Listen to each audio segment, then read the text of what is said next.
जुर्म की दुनिया की कहानियाँ लेकर मैं हाजिर होता हूँ और आज जो कहानी मैं लेकर आया हूँ उसमें कहानी है तीन ऐसे लोगों की जिनमें दो भाई हैं और एक उनका दोस्त है जिन्होंने कोई गुनाह नहीं किया था, लेकिन सिर्फ एक छोटी सी गवाही की वजह से उन्हें अपनी ज़िंदगी के 27 साल और बल्कि कहना चाहिए कि करीब 35 साल इनमें से दो को जेल की सलाखों के पीछे काटने पड़े।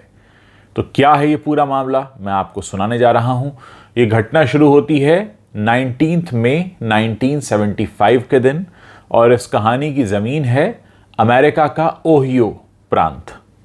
यहां एक सड़क पर मिस्टर हेरर फ्राइड्स नाम के एक शख्स थे जो कि मनी ऑर्डर डिलीवर करने का काम करते थे। वो अपने बैग के साथ जिसमें पैसा था, डॉलर्स थे, वो जा रहे थे और उन पर रास्ते में अटैक होता है। अटैक जिस वक्त हुआ उस वक्त कुछ चश्मदीदों ने बताया कि एक हरे रंग की गाड़ी आकर रुकी, कुछ लोगों ने उन पर गोलियां चलाईं, उनका बैग छीना और फरार हो गए। जहां पर यह घटना होती है वहां पर एक जनरल स्टोर भी था, वहां एक लेडी थी, उसको भी गोली लगती है। और फिर जब पुलिस वहां पहुंचती है तो पूछताछ करना शुरू करती है।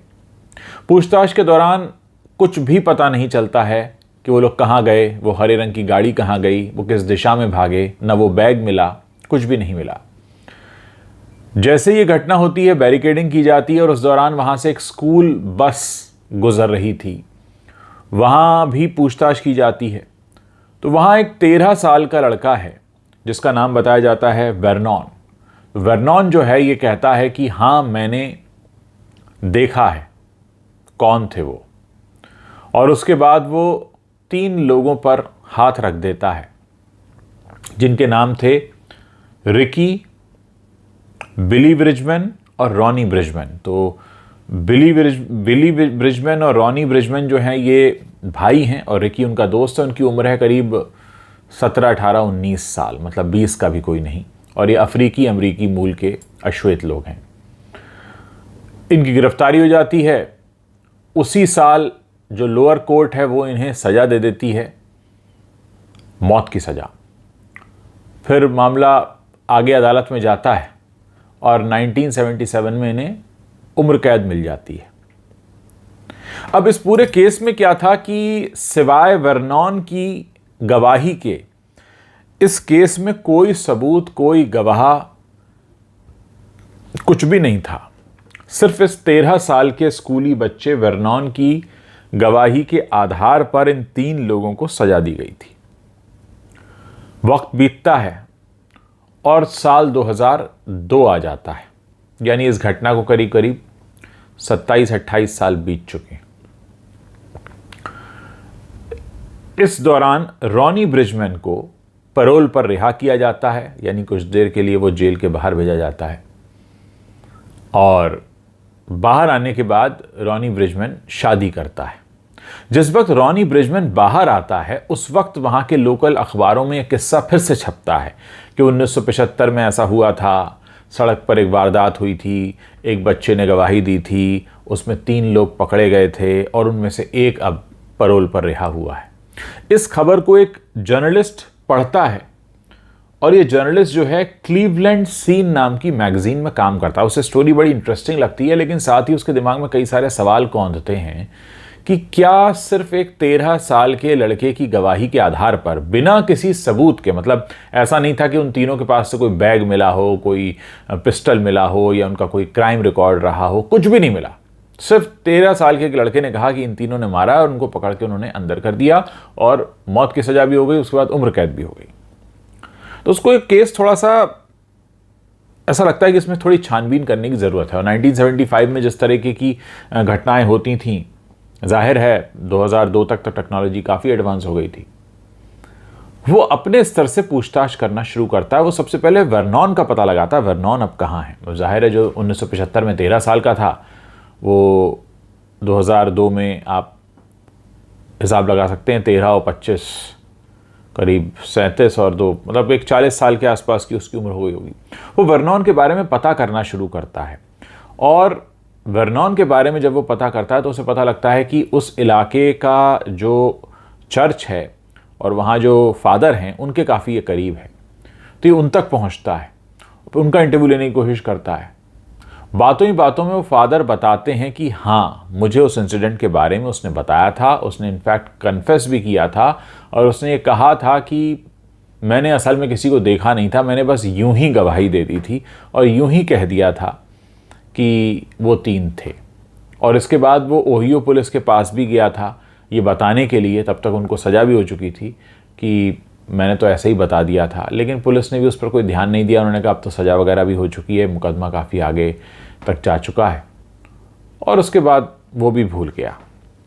ये जर्नलिस्ट उस वर्नॉन के पास भी पहुंचा और बहुत डिटेल्ड रिसर्च के बाद ऐसा कहते हैं कि उसने 2011 में इसको छापा पूरे फैक्ट्स के साथ में, और कहते हैं कि फिर इसके बाद फिर से ये केस खुला, अदालत बैठी, सुनवाई हुई, और उस सुनवाई में रॉनी ब्रिजमैन तो पहले ही बाहर था, रिकी और विली ने भी अपना पक्ष रखा। जाहिर है वो तो शुरू से कह रहे थे कि हमने कुछ किया नहीं है, लेकिन अब तो एक अखबार में छपी, मैगजीन में छपी कहानी भी आ गई थी।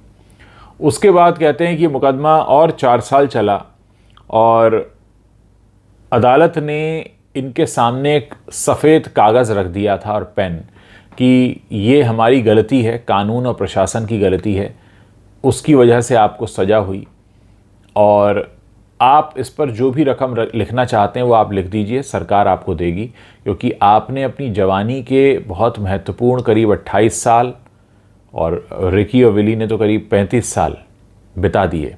क्योंकि रिकी और विली का जब मुकदमा शुरू हुआ है तो 2011 आ चुका था, रॉनी ब्रिजमैन को तो 2002 में पैरोल मिला था। एक तरह से जिस वक्त ये लोग जेल में गए थे 17, 18, 19 साल के थे, और जब वो बाहर आए हैं तो सब 40 के ऊपर हो चुके थे। अदालत ने जब रिकी और विली के सामने वो पेज रखा और कहा कि आप इस पर कुछ लिख दीजिए, तो कहते हैं कि उस वक्त उन्होंने यही कहा कि आप जज साहब ऐसा कानून हटा दीजिए जो कानून किसी बेगुनाह को सज़ा दे सकता हो। और जिस वक्त उन्होंने ये कहा उनकी आंखों में आंसू थे, और सरकार ने और कानून ने भी उस बात को समझा, और कहते हैं कि कई टुकड़ों में कभी 1 मिलियन, कभी 1.6 मिलियन, कभी 9,000 मिलियन, कभी 2.4 मिलियन, ऐसे करते हुए करीब 3 से 4 सालों के अंदर इन तीनों को करीब $12 मिलियन का भुगतान किया गया, ये कहते हुए कि आपने अपनी जवानी इस तरीके से एक गलती की वजह से बिता दी, आप अगर बाहर होते, काम करते, तो आपने करीब इतना पैसा तो कमाया होता। हालांकि वक्त तो वापस नहीं दिया जा सकता। और उसके बाद माफ़ी भी मांगी गई ओहियो पुलिस की तरफ से, और कहा गया कि आगे ऐसा ना हो। तो कुल मिलाकर ये अमेरिका के इतिहास में एक ऐसा केस है जहां सिर्फ एक 13 साल के लड़के की गवाही की वजह से पुलिस ने बिना कोई और सबूत जुटाए, बिना कोई और जांच करे, और कानून ने भी इस बात को मान लिया कि एक 13 साल का लड़का कह रहा है, सिर्फ एक चश्मदीद गवाह है, न तो वो बैग मिला था, न पैसे मिले थे, न पिस्टल मिली थी, न कोई और चश्मदीद गवाह था, यानी कुछ भी नहीं, सिर्फ एक 13 साल के लड़के के कहने पर ये सज़ा दे दी गई थी। तो कुल मिलाकर मामला कुछ ऐसा रहा कि अखबारों में काफ़ी छाया रहा, और जिस वक्त ये क्लीवलैंड सीन नाम की मैगज़ीन में छपा है उस वक्त काफ़ी चर्चा में रहा था। मुझे लगा कि ये कहानी मैं आपके साथ शेयर कर सकता हूँ। अमेरिका एक विकसित देश है और कहा जाता है कि भाई वहाँ पर बहुत आम आदमी के हितों का ध्यान रखा जाता है, लेकिन वहाँ भी ऐसी घटनाएं हो चुकी हैं जहाँ आप सोचिए कि किसी की ज़िंदगी के 3 दशक जेल की कालकोठरी में बीत जाएं और फिर पता चले कि कुछ हुआ ही नहीं था। बहुत ज़िम्मेदारी से रहने की ज़रूरत होती है। एक 13 साल का लड़का सिर्फ यूं ही किसी का नाम ले दे और उसकी यूं ही कहने में किसी के 30-35 साल ख़त्म हो जाएं, ज़िंदगी ख़त्म हो जाए एक तरह से, तो बहुत दुखद बात होती है। लेकिन ऐसी घटनाएं भी हुई हैं।